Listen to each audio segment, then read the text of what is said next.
Well, thank you for joining today. As I said, hopefully everybody's safe and healthy, their families as well. Today, we're going to have the webinar for the Referee Association committee members. We're very excited to roll out a few things that we've been working on as an SRC and some of the CalSouth staff for some time now. And we're excited to introduce it to you guys. Rick, you want to say a few words before we start? Yes, hi. Glad everybody's here. Really good information for you today. Robert, next. Good evening. It's Rob Penoyer from CalSouth District 1, a member of the board and the Return to Play Committee and the SRC. Hi everyone, it's Laura, Programs Coordinator. Thanks for coming. Lee Eichenbaum, State Director of Instruction. Glad to be here. Andre Volas, Director of Assignments. Welcome, everyone. Bob Carmen, the Secretary for the committee. Thank you for everybody making yourself available at this time. Yeah, hello everybody. I'm Johnny Garza, the CEO of CalSouth. Thank you for joining us today. I look forward to the conversation. Okay, so let's go to the agenda for today. We have Johnny Garza going up first. Then we have Mr. Penoyer for Return to Play. We're going to go through an overview of the certificates for the registrations. Then we're going to go through some initiatives that we're doing as an SRC, and then the Return to Play document for the referees, then followed by the administrative information. And at the end, we'll hold the questions and answers session. Not sure if it was said, but I lost a little bit of the audio. But please put in your questions on the tab there, and we'll try to answer as much as we can. If we're not able to answer all of it, then we'll send emails and try to circulate some of the questions that were said. So with that, I'd like to present Johnny Garza, CalSouth CEO, for his welcome introduction. Thank you, Johnny, for being on. Thank you, Juan. Appreciate the invitation. I want to thank everyone, ladies and gentlemen, for joining us this evening for the discussion, and to Juan and the SRC who have put the material together for tonight's presentations. I know they put a lot of effort into addressing several important topics for all of us in the soccer community and certainly within the referee community and all of the associations that we work with throughout CalSouth. A couple of maybe points before I turn it back over to Juan. First and foremost, for our entire community, on behalf of our organization, our board of directors, our staff, myself included, we want to thank you for your patience as we've all been working through this whole pandemic, this COVID-19 ordeal, as I like to describe it. And I'm sure that I'm restating things that you already know, but this has been a very fluid situation, set of circumstances, very dynamic in many respects as we've worked through the process of understanding just the impact, and then kind of going through some ups and downs, if you will, hoping that we had the opportunity to maybe get back into circulation, to see a return to some activities, only to see the pandemic kind of give us another a little bit of a blow, and I don't know if I'll describe it as a setback, but certainly new challenges that we've all been going through the last couple of weeks here with regard to the increase of spikes and so forth that we're not only experiencing in California, but quite frankly in many parts of the country. And with that said, certainly we're not alone in this. I know of no one within our soccer community, whether they are referees, coaches, parents, certainly players, administrators, organizations, clubs, leagues, referee associations, and every facet of membership that is part of the U.S. soccer family that hasn't been touched by this whole pandemic.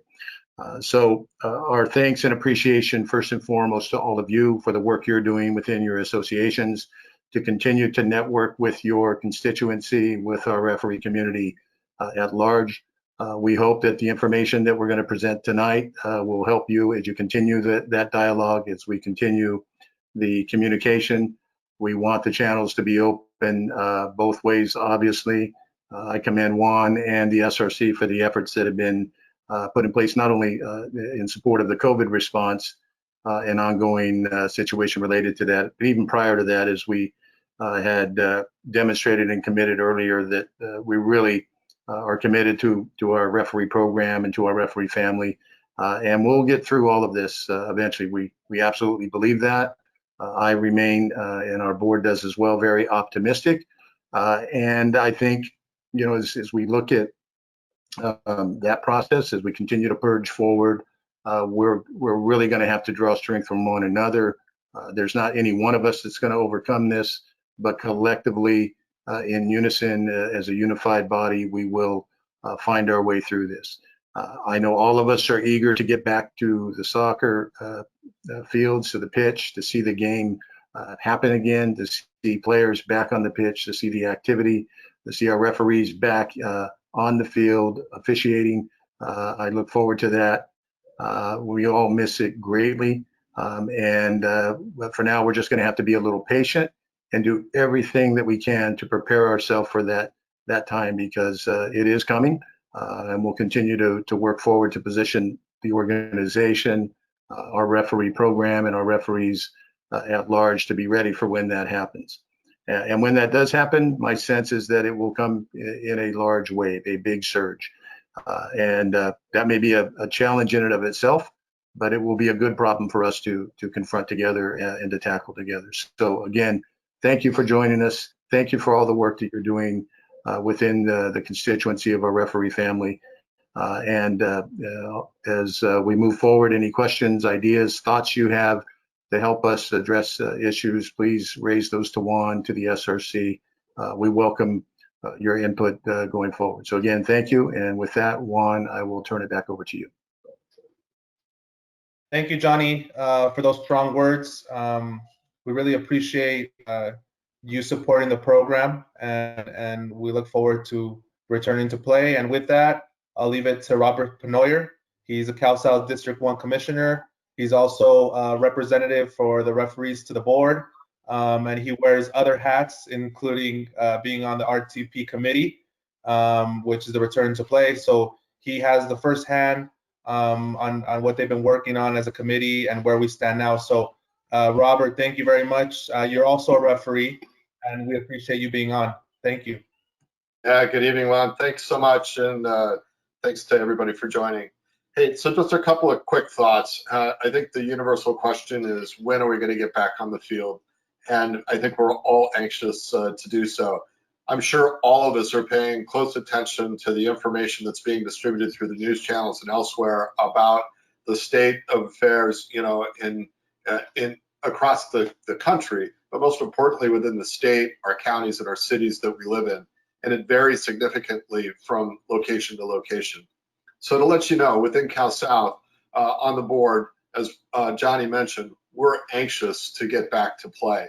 And the return to play plan is designed, you know, by a committee of us, you know, with exactly that idea in mind. We want to provide the infrastructure, the means by which we can return to play in the most responsible fashion possible.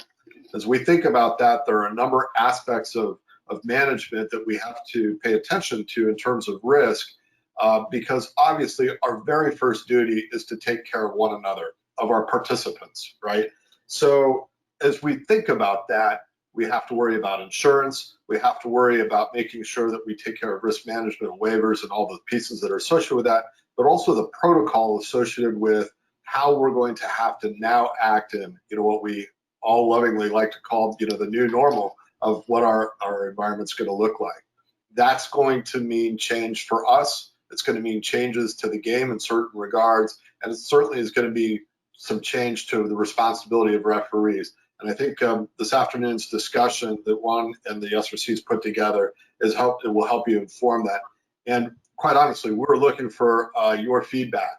And so from the Return to Play Committee, one of the things that we say is that the guidelines, the ordinances, and so forth that we're having to deal with are constantly evolving. And so please note that that the protocol that we have is being updated, additional information is being put forth, and we're trying to make sure that we're properly prepared, you know, for what's coming in the next steps, right? But as we get into that, one of the things I wanted to call your attention to is through USSF. USSF has an initiative called Play On, and within Play On, it includes commitment, and that commitment is for us to take care of one another. And it's to provide information to all of our participants, our players, our coaches, and our referees, and give us good, strong ideas about how we can get back to play and do so in a proper way, where we avoid injury, where we avoid risk, and we do our very, very best, to keep our players, our participants, as far away from this awful disease as we possibly can. When we think about the risks that we're managing, they're threefold, right? Obviously for the participants, we've talked about that. Secondly, it's for our organizations in working, within the counties.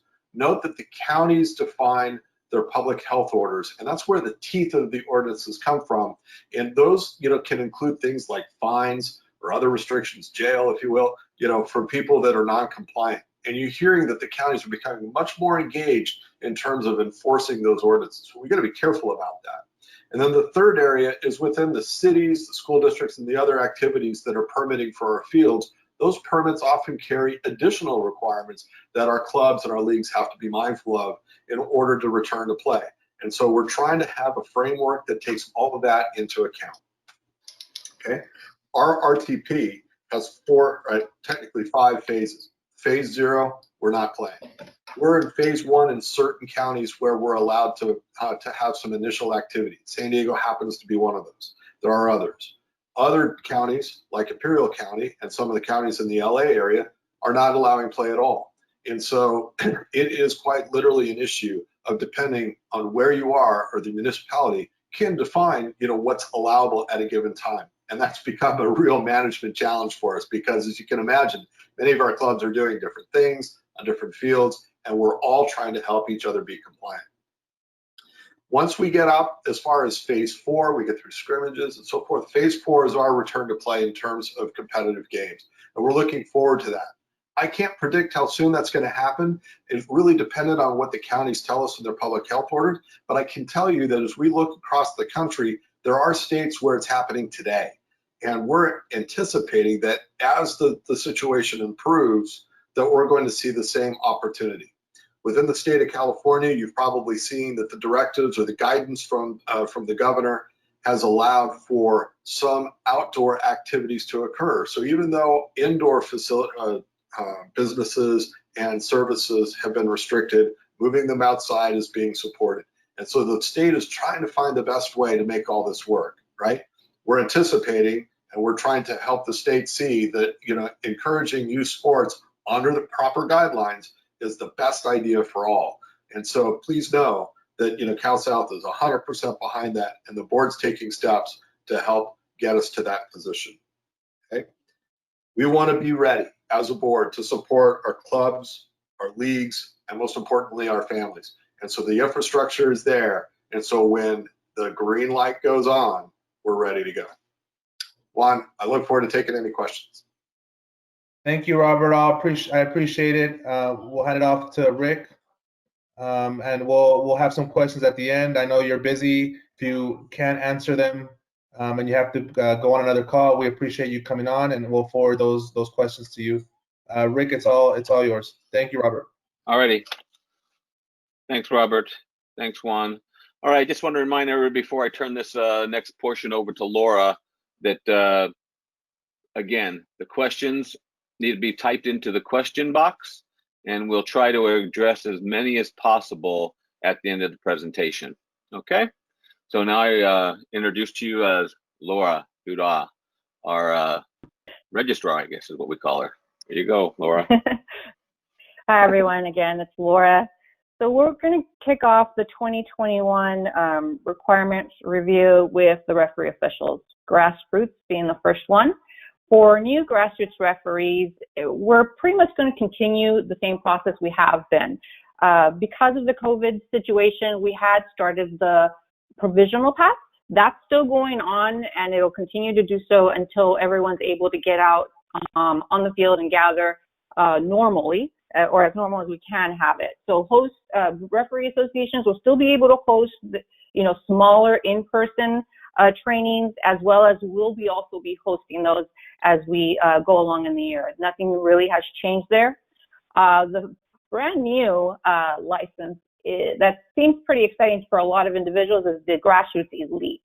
This is really exciting because it does allow us for identification and development purposes to distinguish different referee officials within the grassroots level. I do want to advise that and remind everyone, this is a state license. It's not a U.S. soccer license.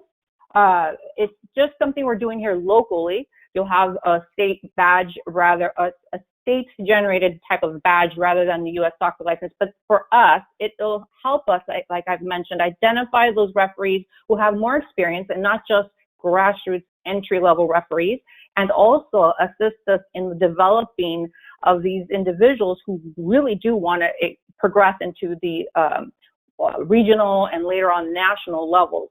We're going to have fitness tests. We're going to require an assessment, core trainings. The fitness test, don't worry, it's not going to be as rigorous as the regional test is, but it is a way to help these individuals get their feet wet, so to speak, get them in the process of what it is to take a fitness, what it is to have an assessment done, so that we could properly move them over in that transitioning state from a grassroots level into a regional one. All the requirements are posted on our website, but this is the one that seems to be really exciting for that reason alone. Now, for the regional referee level, it's pretty much the same. Nothing much has changed. We do want to advise, as far as those individuals are upgrading, pay attention to the 3 consecutive years. There's so many individuals. Let your members know that 3 consecutive years means that they have to be registered for 3 years. So that would be 18, 19, and 20. Those 3 years, they would have to been registered as a referee, minimum grassroots, to be eligible to then now upgrade to the regional level for 2021. It's one of those requirements that U.S. Soccer, has us with our hands tied behind our back. The consecutive portion is the one that really confuses individuals, because they figure, hey, I've done this before. I had 1 year that I took a break off. U.S. Soccer, there is no break with us. And there's a lot of individuals last year for 2020 that didn't get into that regional referee level because it wasn't consecutive. So please remind them, it has to be consecutive. 18, 19, 20, they have to have been registered in order to be eligible for 2021 regional referee license. We will have an application process that is posted on our website, and we're also going to email that out to those referees that start showing interest in that license level, so that we can go ahead and start processing them through. We're going to ask them to be as kind as possible with regards to the games and game experience. If need be, we'll reach out to the assigners, the referee associations, just to verify those games. But for the most part, those are the 2 main things: consecutive years and making sure to get that application in. And we'll help them along the path as soon as they start registering for those courses.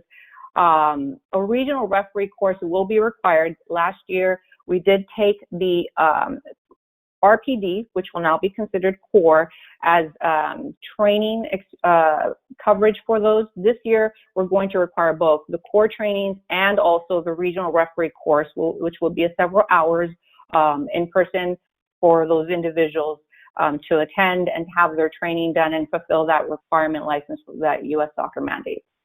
Now, with regards to the state admin trainings, these we're continuing to ask individuals to get those done. Safe sport, concussion, and sudden cardiac arrest. There's a lot of individuals that have been dropped off the registered officials list because they're not fulfilling that requirement, or maybe perhaps they have and they've just forgotten that they need to go into their profile, to their referee profile, to upload those, or at the very least email them to us so that we can do that for them.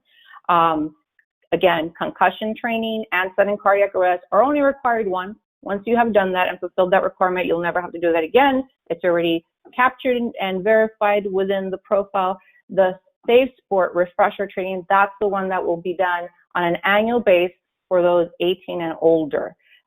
Risk management will continue to be required for everyone as soon as they turn 18. If they have already done it, they don't have to do it again. It's just a one-time deal with us in the state of California. We'll get subsequent arrest notifications from that point forward.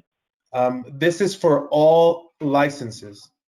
And I know Laura said it, but I want to reiterate it again. This is for all licenses. Doesn't matter if you're an instructor, if you're an assessor, if you're a coordinator now, you have to complete all of these requirements for you to be approved at that fest.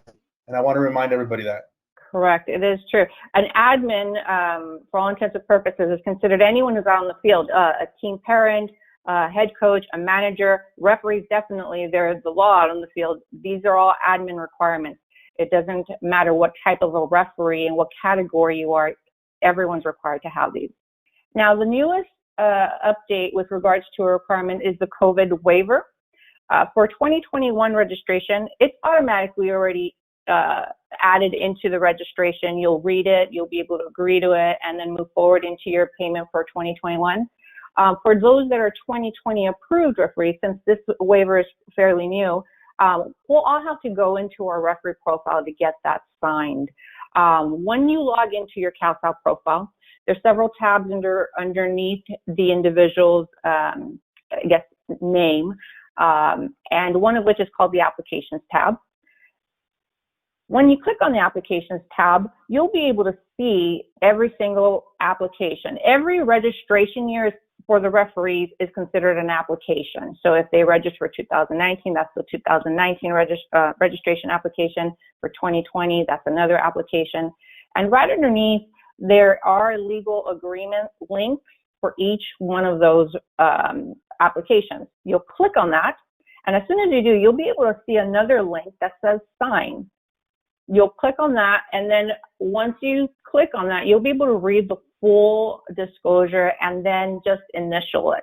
Once you do, we'll be able to see that, and it's completely verified, and we'll be able to show reporting on who's done it and who hasn't. Later on, we'll be able to start pinpointing who needs to have it done, and maybe we'll start reaching out to referee associations, letting you know which one of your members still need to do it to help you folks get everyone up to date with that.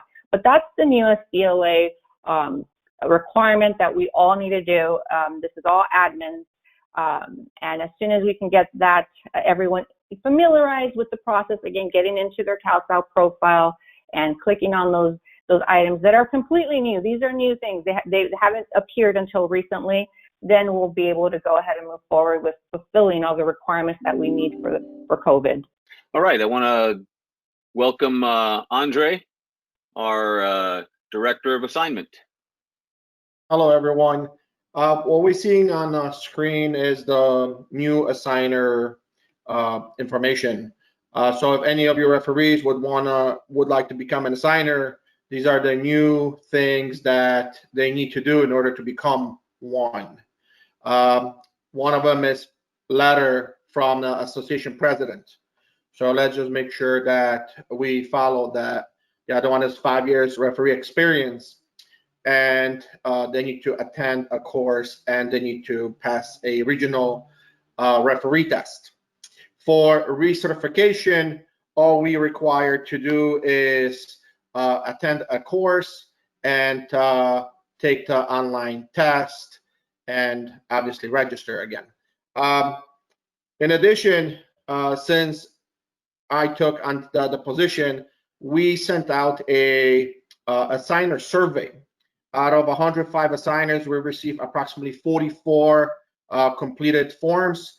Please encourage your assigners, your current assigners, to fill out that form, because we would like to know what are the needs and what they're struggling with and what they would like to have improved. So this way we have a better idea to make everyone happy and make sure that everything's done properly. Okay, so, and my overall goal is that we all work together, and this way we can improve everything. Thank you. All right, gonna welcome Lee, our Director of Instruction, to take it from here. Okay, hi everybody. So this is from US Soccer. I just want to go over very briefly. The referee mentor certification is new. So all of the previous instructors and assessors that were grassroots will be recertifying as referee mentors. This is for new people who want to become an instructor or an assessor. as a referee mentor. That's the new title. Key things here is there is an online course from US Soccer. We're still waiting on that. In addition to that, all the normal requirements with regard to safe sport, etc. And then there are the law tests that have to be taken. This is the, more of the requirements. We spend quite a bit of time with US Soccer on these. They're informing us what the requirements are. Basically, for a new person, what we're looking for is we would prefer regional referee status and 2 letters of recommendation. We have an application that we will share with everybody. What we're looking at, there are 3 different tasks and responsibilities that the mentors are going to have and hold dearly to themselves. One is video analysis, and this is your presentations that happen at the monthly meetings. The next one is the practical exercises, which is the field work. This is where we introduce soccer to the grassroots attendees. And then the third one is the mentoring aspect, which is observing the performance of match officials, providing feedback, encouragement, etc. The last is really along the mentoring side, which are 6 development and guidance assessments, which goes along with the mentoring aspects. There's been a lot of questions what's going to happen with RPD, which is Referee Pro Development. So we're rebranding it with Center of Referee Education. Your referees will hear about the core program. Some of them will think we're doing sit-ups, but this is actually what we're doing is this is for those who want to advance. We have a grassroots program. We have the Grassroots Elite, which is, we spoke a little bit about, which is basically the next level, those people who want to advance up to regional referees. We are going to focus a lot on education. It will be a higher level education. There'll be quite a bit about fitness, and also this will be a very challenging program. It won't be hard, it'll just be challenging, and we'll go on the right gradient with each of the different individuals and trying to help them advance. I'm going to go a little bit more into the transitioning of the new license paths for our current instructors and assessors. So basically, as long as everybody understands, when it starts off with the mentor, both instructors and assessors will be mentors. Okay, especially all the grassroots guys. Referee that are regional, okay, they're going to maintain being a regional for this year. Okay. And we're going to be transitioning into the referee coach program is what the plan is with the federation. So, and that's going to take, as I said in past presentations, that it's going to be a 2 to 3 year transition minimum. But it could go as long as 5 is what they tell us. Depends on when the program actually is going to be put into play. Program, we've asked here to host that. When that comes around, we've asked to host the referee coach program here.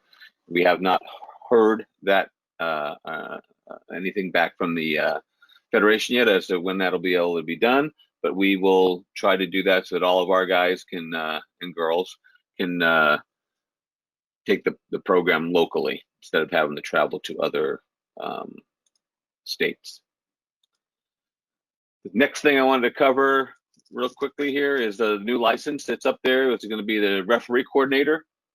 There are a lot of us out there that have done this in the past, and this is going to be a position that you have to be able to handle complicated situations. Basically, you're going to be dealing with referees, players, parents, tournament staff.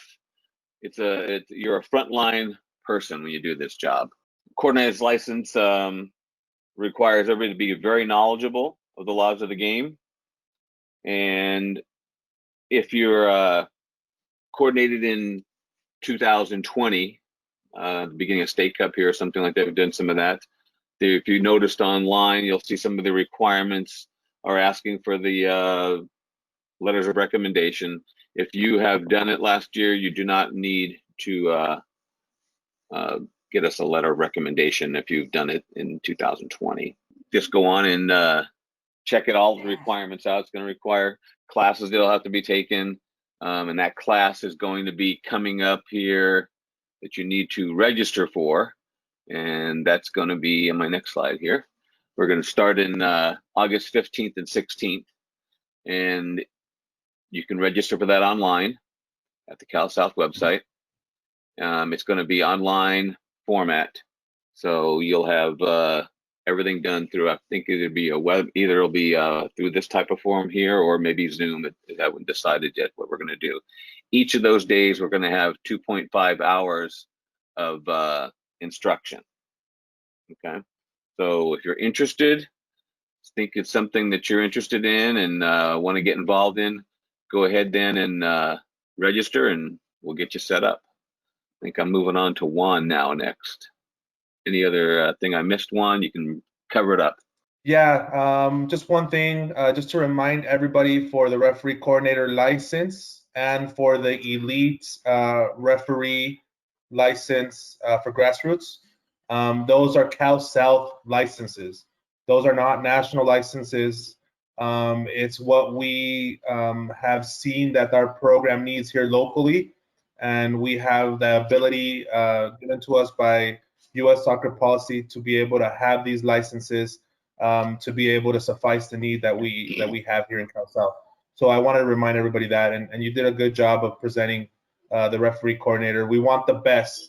It's not going to be a program. You have to be a mentor as well, and also go through all of the requirements. If you have done it in the past, like Rick said, for 2020, we don't need those letters of recommendation. But we do expect you to be at that first course with the dates that were previously given. So thank you, Rick. Okay, let's go on to these development camps that we try to host in March alongside of the National League in Las Vegas. Obviously, we're very strong advocates. I think this is something that people have been yearning for a long time, is bringing back the mentor program that a lot of us came out of from Mr. Harold Pahomian. You know, it was a lot of the guys that came out of that camp are, you know, women and men, obviously, became national referees. Some went into the Professional Women's League, into MLS, doing USL. Some became FIFA. And it's something that I think we need to bring back. Obviously, we do want to have a modified version of it where it attracts both youth and advanced referees. So it won't just be a youth mentor program. It'll be available for everyone. And for instance, in the camp that we had, the first one that we were going to roll out before it got canceled was the one in Vegas, where we had 80 officials that were selected from all of our cups, including CRL, State Cup, National Cup, the adults, the youth. So we selected 80. They were selected by the referee coordinators, and also some were recommended by their state associations, from the referee association, I'm sorry. And we had this camp going on where we're going to have instruction, games, and the games were going to be formally assessed by regional and national coaches at no cost for the referee. So it was going to be a monumental program that we're going to start. It's basically tying into what Mr. Harrell's program was, with a little twist. However, it was in a trial phase. So once we had those camps, we're going to sit down with all the leaders and see what we could come up with next in the sense of having resources for these programs. So that's where we stand now. Our idea is to bring it back for this next season, and hopefully at the next National League we'll be able to accomplish that.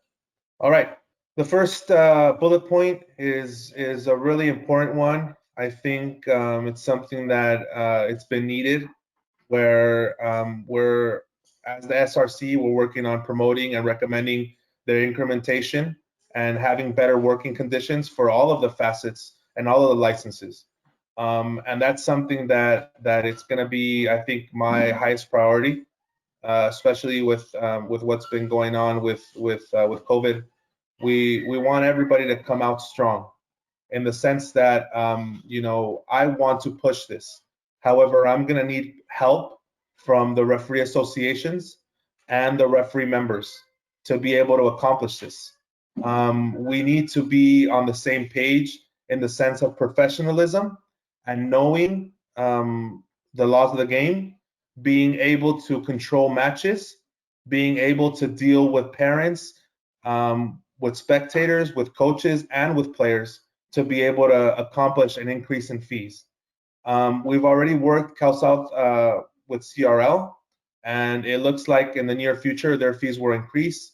We'll try to have this also for State Cup. We're going to argue on your behalf. However, I need the ammunition. I need the referees to be on their game. And this is something that you have to relate to your membership, is that this is in the works to benefit everybody. But I need the help. So if people are late, if people don't have their uniforms, if people are, having some issues with management, it really hampers what we're trying to do here. So to finish this is we need to all put in our piece to be able to accomplish this. But this is one of my strongest pieces that I'm going to try to accomplish in my time here with Cal South. The second bullet point is just an update. U.S. Soccer had a proposal to all the state referee associations where they were having an opt-in of forgoing the 2020 registration fees for those referees that were registered in 2020. However, unfortunately, with the constraints and the specifications that U.S. Soccer had, the proposal couldn't be accepted. We as the SRC and the Cal South Board of Directors were for the spirit of it to give referees some aid and help. However, with the restraints that they had, it was really impossible for us to continue the program at hand with development and giving services to our referees. And we're staying at the same rates. Mostly all of the licenses are staying at the same rates as 2020. I think with the only one with the exception of the signer, which I think went up a few dollars, but we're going to keep the same rates as 2020. We're going to keep with the development programs and adding more initiatives like we just talked about. And we're going to keep the fundamental resources to promote the progress of our referees in the game. So I know there's going to be a lot of questions on that. However, this is where we stand now. All right, thanks, Juan. We're going to hit on a little bit more onto the referee return to play procedures. So let everybody know that the main decision in all this is going to be you. You're going to make the decision as to whether you feel comfortable coming back onto the field. That's a number one thing. And just to let you know that all these requirements and guidelines that we've come up with have been in conjunction with the federal, state, and local governments. Okay. And I think the board is really taking things into consideration. Some of the return to play protocols you might have seen online might not have been up to date. So if you go back and check them, the complete guidelines are going to be up there online. So I want to make sure that you know that it's a fluid situation and things are changing, and always check back to make sure you're looking at the most current version of the return to play protocols as far as what the referees are going to be required to do or asked to do. Right away, one of the big things you're going to have to do is just make sure you're taking your temperature at home, night before or in the morning. If there's any problems, that you have a temperature that's going to be over the 104 if you're up here in, I guess, LA County, or 100 if you're down in San Diego. I think they've got some different things. Just make sure you check it. If you got a problem, then do not go to the field. Or if you have any of the other symptoms of COVID-19, do not head to the field. Okay. And there again, if you get to the fields and you're not feeling well, let people know and head home immediately. I think next up, I'm going to turn some more of these over to Andre. I would just add to Rick, just make sure that your referees let the signers know that they're not going to the field if that's the case. This one is in regards to the face covering and the masks. And we will be requiring for the referees to wear masks at particular moments, arriving to the fields, referee check-in, pregame with the team's coaches, mentoring session, and the debrief. Referees should do their best to maintain that 6-foot gap or distance between themselves and everyone else. So including fellow referees when they do their pregame or walking to wherever they station at, we're gonna have to make sure, and they're gonna have to make sure that they are 6 feet apart. We have to help them be aware of that. We have to help them do that. So the third bullet point is important, so I'm going to read it. Referees shall remain minimum of 6 feet apart with players, coaches, referee crew before, during, and after the match for all administrative procedures. So let's help. We can help. You can help. Everyone can help the referees to be aware of what they can do. As Rick has said, we're going to be following the federal, state, and local county guidelines for what we can for what we need to establish or accomplish. So referees and assistant referees will not be required to wear masks during duration of the match.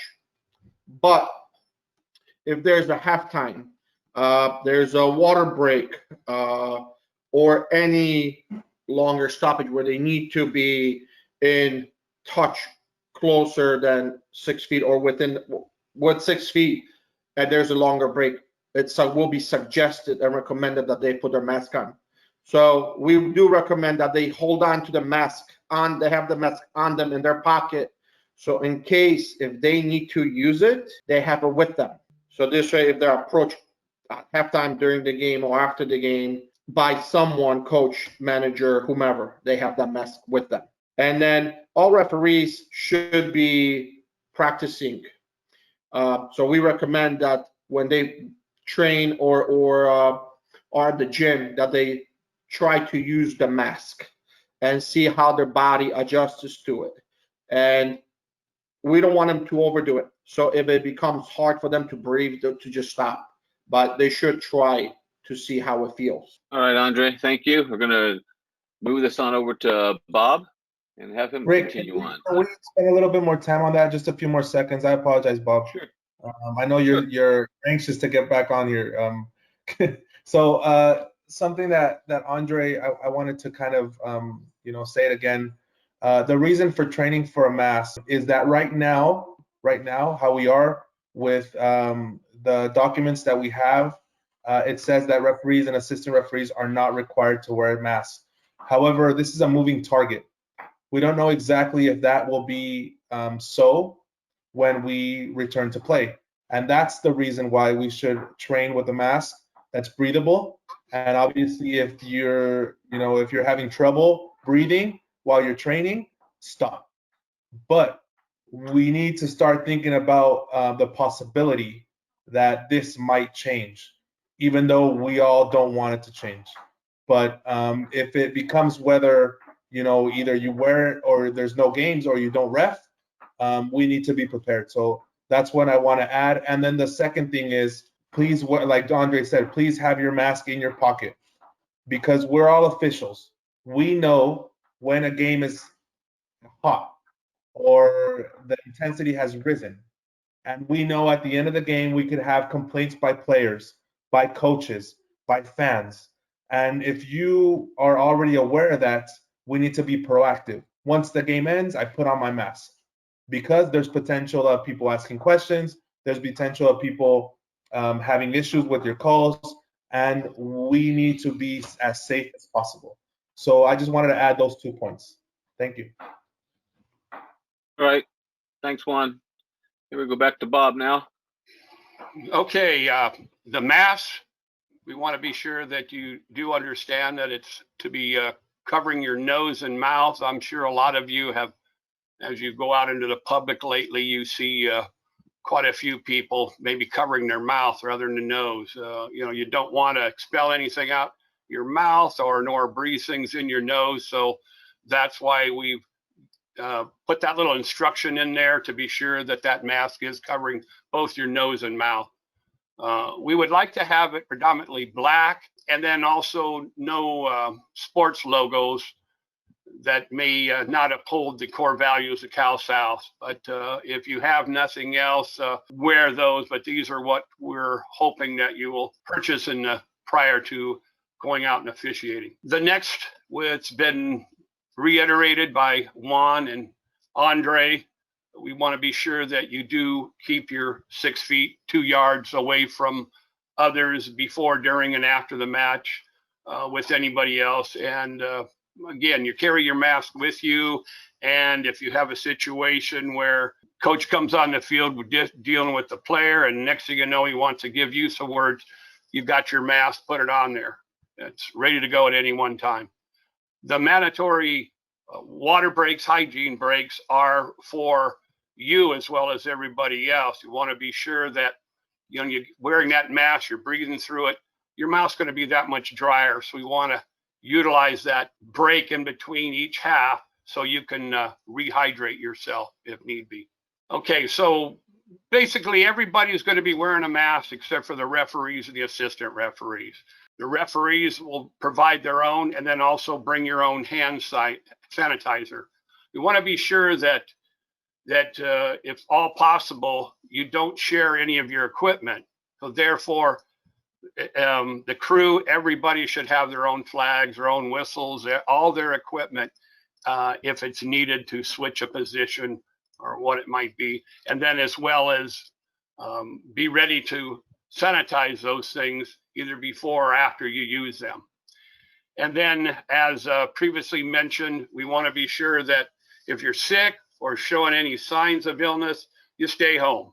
Okay, if for some reason you do a test and you find out, oh my gosh, I'm positive for COVID-19, immediately let your assigner know, as well as Juan. His email address is there, so right away, we need to find out if you had just recently worked with Cal South referees or players or teams or whatever. We want them to know that they probably have to get tested. So anytime that you do test positive, we want to make sure that your assigner as well as Juan's notified immediately.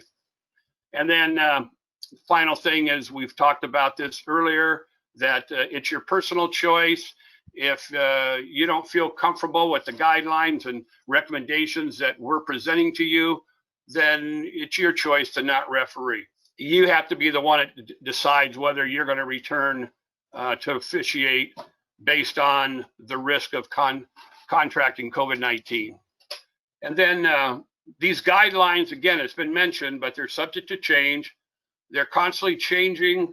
We want you to watch for updates and follow those guidelines that are given to you where you're going to be officiating. You know, LA County could be different in San Bernardino County, and you know, things that you want to take to heart and look at before you actually go out there.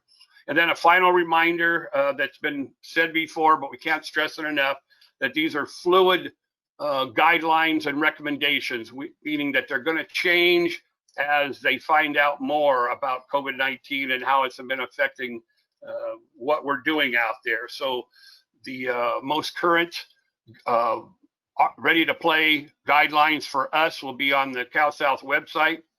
And again, that our official Word, which is our monthly newsletter, in June, it has the link to those referee return to play guidelines. So if you didn't take notes of this presentation, go on there and run yourself off a copy. Make sure you're familiar with that, so that way you can make the choice when we do finally open up the fields and games, that you can decide whether you're going to referee or not.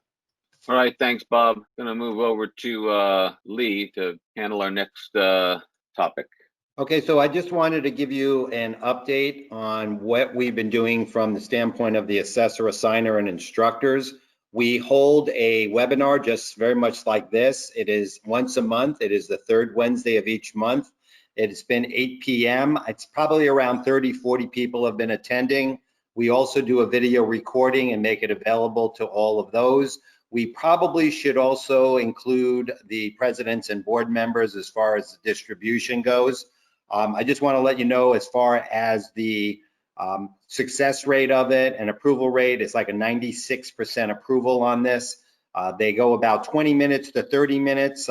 Now that we've added the assigner, Andre, it's going maybe about 40 minutes. So it's going very well. So I just wanted to give you a little bit of heads up on that. Next is the YouTube channel. We have a lot of YouTube channels, but this YouTube channel is specific for the instructors. This is the Cal and the assessors. This is the Cal South referee program. That's how you can look it up, just Cal South referee program. In there, you can see we have the Cal South referee. We have presentations like what Juan did at the very beginning, briefing, also becoming a referee. The monthly presentations are in service. We are still committed to the referee associations. We still provide the instructors with the with the actual presentation, so they can do it at either on a webinar to your particular association, or once we start being able to be in attendance, then at that point they'll also have the actual presentation. At the end of the month, we have the video where we have a speaker who basically takes over the presentation, and then it's shared. There are quizzes behind that, so that we can make sure that whoever finishes the quiz is given credit for attending that particular month. Also, with the current situation, we want to make sure that the referees are fit, and I've added some warm-up videos from FIFA 11 Plus. There are some specifics with regard to refereeing as well. Laura has a segment there on all the registration requirements. This YouTube channel is for all referees. It is not just for instructors. I did say that in the beginning, but it actually is for all the members. They'll all have access to it. This is our media platforms. This is Cal South. Cal South has Facebook pages. They have YouTube channels. They have Twitter and all the other ones that I'm not that familiar with, but nonetheless, we are definitely socially connected. Okay, so now what we're going to try to do is handle the questions. Well, Lee looks that up. We're in the final stages, just so everybody knows.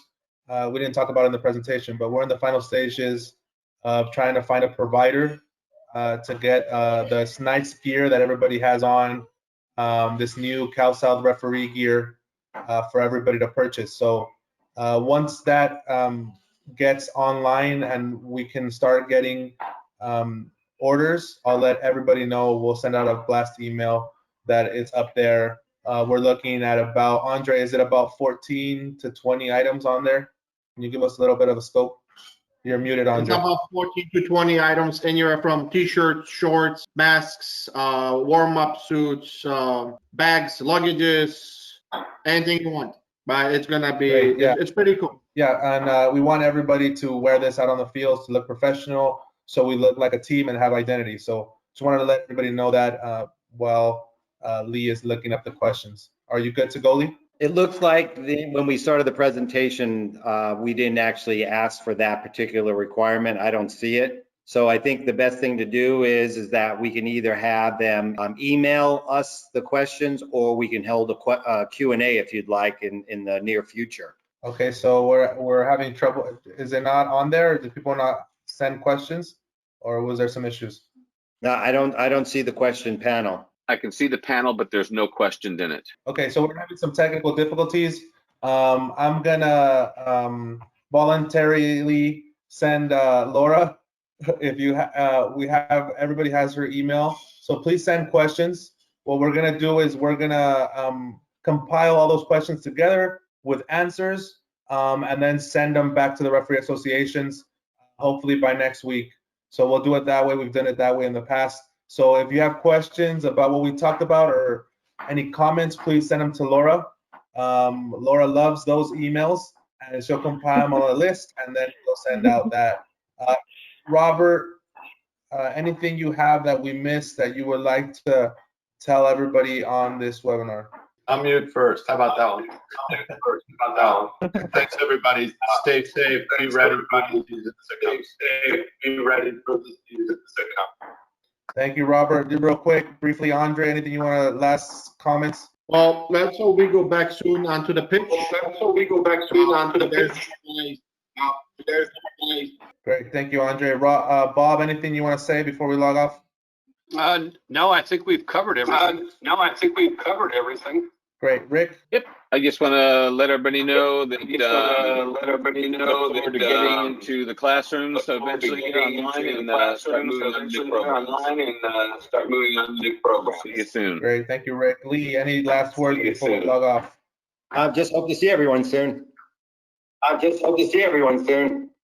Laura? No, nothing, like you stated, if you guys have any questions, just send it over to my email and we'll gather all those questions and get that over to you folks. Great. Thank you, everyone, for joining. We really appreciate it. We're ready to get back on the field. We're excited. We'll have training out there for you guys, and we hope that we see each other soon. Thank you very much. Be safe for you and your families. Thank you.